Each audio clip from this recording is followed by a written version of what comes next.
Assalamualaikum warahmatullahi wabarakatuh.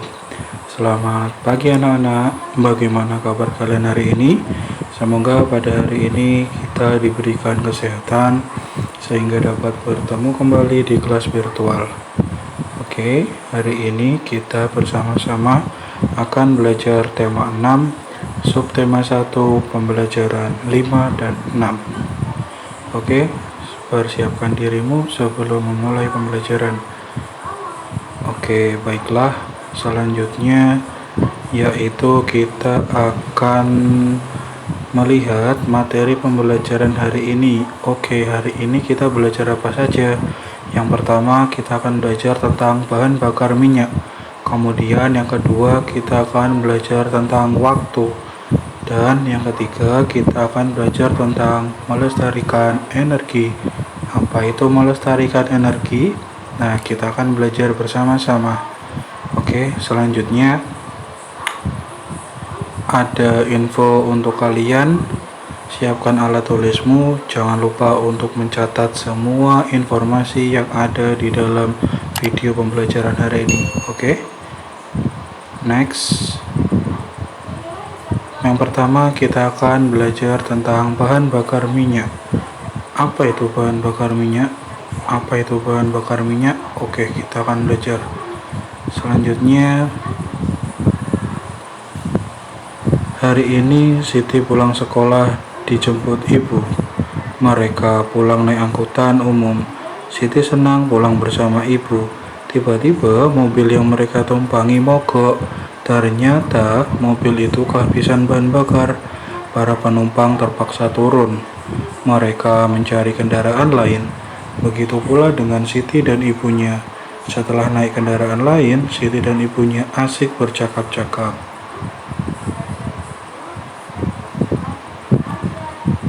Siti, Bu, mengapa ya angkot tadi mogok? Ibu, sebab bensinnya habis. Kalau bensinnya habis, mesinnya tidak dapat hidup. Akibatnya, mobil tersebut mogok.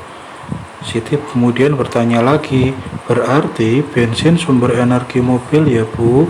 Kemudian ibu menjelaskan, benar nak, bensin adalah salah satu jenis bahan bakar minyak untuk kendaraan. Jadi bensin itu bahan bakar minyak untuk kendaraan. Kendaraan dapat berjalan itu karena adanya bensin sebagai sumber energinya. Oke, selanjutnya Siti kemudian bertanya, bahan bakar minyak terbuat dari apa, Bu? Kemudian ibu menjelaskan, bahan bakar minyak berasal dari fosil hewan. Fosil hewan adalah hewan yang mati dan tertimbun di dalam tanah jutaan tahun yang lalu. Kemudian Siti bertanya lagi, berarti sulit ya, Bu, memperoleh BBM itu? Ibu menjelaskan, iya nak, butuh waktu yang sangat lama. Kemudian Siti bertanya, apakah bahan bakar minyak hanya untuk menghidupkan kendaraan, Bu? Kemudian ibu memberikan penjelasan, oh tidak, BBM itu bukan hanya untuk kendaraan. BBM juga dapat digunakan di dapur untuk menyalakan kompor, di pabrik untuk menghidupkan mesin-mesin pabrik. Jadi di mana saja BBM banyak digunakan.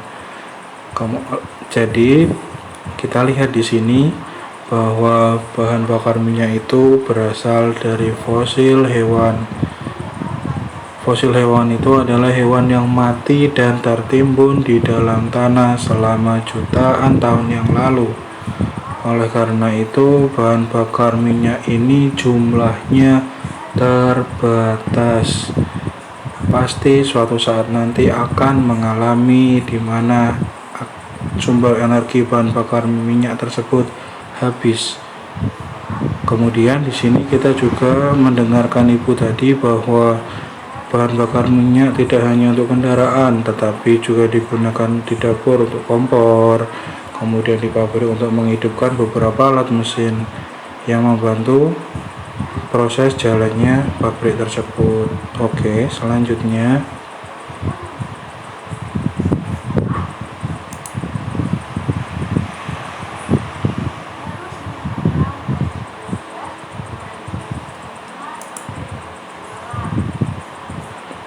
Kemudian Siti bertanya, lama-kelamaan dapat habis ya Bu? Kemudian ibu menjelaskan, betul nak, oleh karena itu kita harus menghemat penggunaan BBM. Mengapa? Karena cadangan BBM di bumi makin sedikit. Kemudian Siti, oh begitu ya Bu. Ibu menyaut, iya nak, wah kita sudah sampai. Ayo siap-siap turun. Kemudian Siti, iya Bu.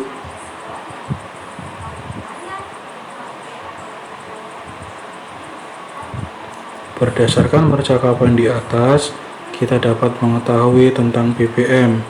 Untuk menghasilkan BBM membutuhkan waktu yang lama. Penduduk dunia semakin padat, sehingga kebutuhan terhadap BBM semakin banyak. BBM dipakai setiap hari oleh manusia. Untuk menghasilkannya dibutuhkan waktu jutaan tahun. Itulah sebabnya kita berkewajiban untuk melakukan penghematan BBM agar tidak cepat habis. Oke, selanjutnya kita akan belajar tentang waktu. Next. Silakan kalian perhatikan baik-baik. Gambar ini menunjukkan pukul 11. Kalian lihat jarum pendek terletak pada angka 11. Jadi jarum pendeknya itu terletak di angka 11. Kemudian jarum panjangnya terletak di angka 12. Kalian lihat di sini. Jadi jam tersebut menunjukkan pukul 11. Oke. Selanjutnya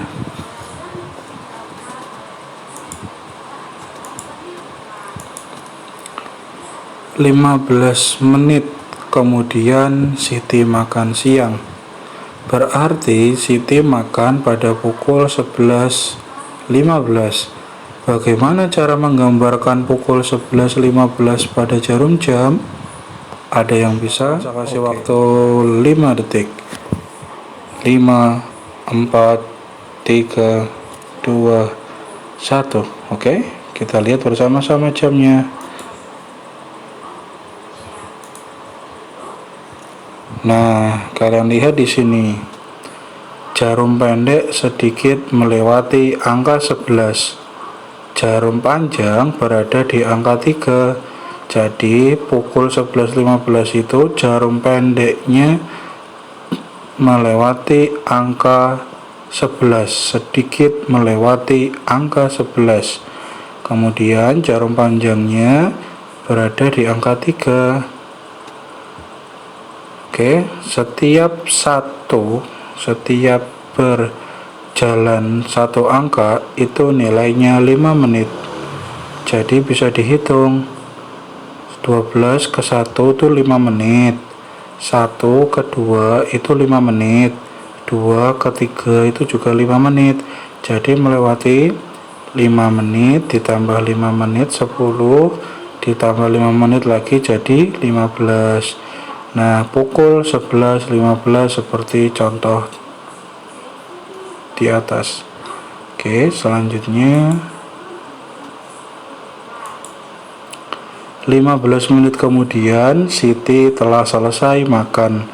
Jarum jam dinding di rumahnya menunjukkan pukul 11.13. Ada yang bisa menggambar jam pukul 11.30? Oke, Pak, saya hitung 5 detik. 5, 4, 3, 2, 1. Oke, kita lihat gambar berikut ini. Nah, kalian lihat di sini jarum pendek terletak antara angka 11 dan angka 12. Jarum panjang terletak pas di angka 6. Nah, ini menunjukkan pukul 11.30. Oke. Selanjutnya kalian perhatikan baik-baik penjelasan materi berikut ini. Gambar di samping menunjukkan pukul 13.00. jarum pendek di angka 1, jarum panjang di angka 12. Ini jarum panjang, ini jarum pendek.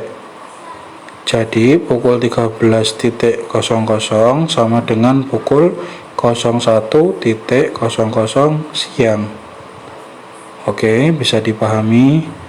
Selanjutnya yaitu gambar di samping menunjukkan pukul 14.00, jarum pendek di angka 2, jarum panjang di angka 12.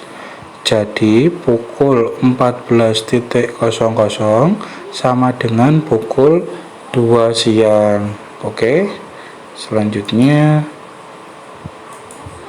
kita akan belajar tentang melestarikan energi.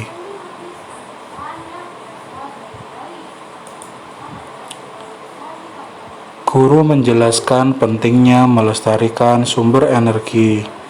Setelah mendengar penjelasan guru, Siti memahami. Kini Siti menyadari kewajiban menghemat energi. Siti tidak lagi membiarkan keran air terbuka setelah selesai dipakai. Siti tidak lagi menghambur-hamburkan air saat mandi. Siti juga mulai membiasakan diri mematikan lampu yang tidak diperlukan. Siti telah melaksanakan kewajibannya di rumah. Orang tuanya memberikan hak untuk memanfaatkan energi. Berikut ini contoh hak yang diperoleh Siti. Yang pertama, mendapatkan makanan dan minuman sebagai sumber energi. Jadi, makanan dan minuman itu adalah sumber energi untuk kita. Yang kedua, menggunakan lampu saat belajar. Kemudian yang ketiga, menyalakan kipas angin saat kepanasan. Yang keempat, menyalakan televisi untuk hiburan. Kita boleh menuntut hak setelah melaksanakan kewajiban. Jadi, kewajiban harus didahulukan daripada hak. Hak dan kewajiban harus dilaksanakan secara seimbang.